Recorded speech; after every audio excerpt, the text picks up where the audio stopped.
Good morning, and welcome to Chapel Chat. I'm Pastor Kevin Little, and this is the sanctuary at Fisher United Methodist Church. I know the show is called Chapel Chat, and this is a sanctuary. It'll be okay. Sanctuaries can be nice too. So this week, I want to talk about my dogs. As many of you might know, our dog Lando hurt his knee this week. He had to have x-rays, and we found out that what we've thought were hip issues for the past year were really knee issues. And while he was running across the yard on Tuesday, he tore a ligament in his left rear knee. Now this has completely thrown our week off as we've been getting him to the vet and trying to figure out what's going on. Now, I know that not everybody has the same relationship with their dogs as Emily and I do with ours, and that's okay. But what you need to know is that our approach to dogs was fueled by the reason that we have them. Way back in 2007, Emily looked at me and said she wanted to have a baby. And I looked right back at her and I said, "Oh, how about a puppy instead?" And she said yes, and I gave her a list of detailed requirements for what I wanted in a puppy. And I fully expected it to take months to find the right one. It took her less than a week. And so we got our first puppy together as an intentional substitute for having a baby. A year or so later, that same feeling popped back up and we got a second puppy. We always wanted a big dog. And so when Lando was born and we had an opportunity to get him, we jumped at it.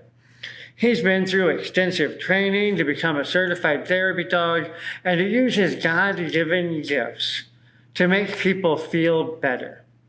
I've seen him do it with strangers. I've seen him do it with me. And I've really seen him do it with my mom over the past 2 years. Lando loved my dad, and he felt his loss just like we did. And so whenever mom comes over, he's right there to greet her and spend time making her feel better. Now, what does any of this have to do with church? Well, as I've had my dogs over the past 15 years, I've often realized that we would be better Christians and probably better people if we approached our relationship with God the way that dogs approach their relationships with us.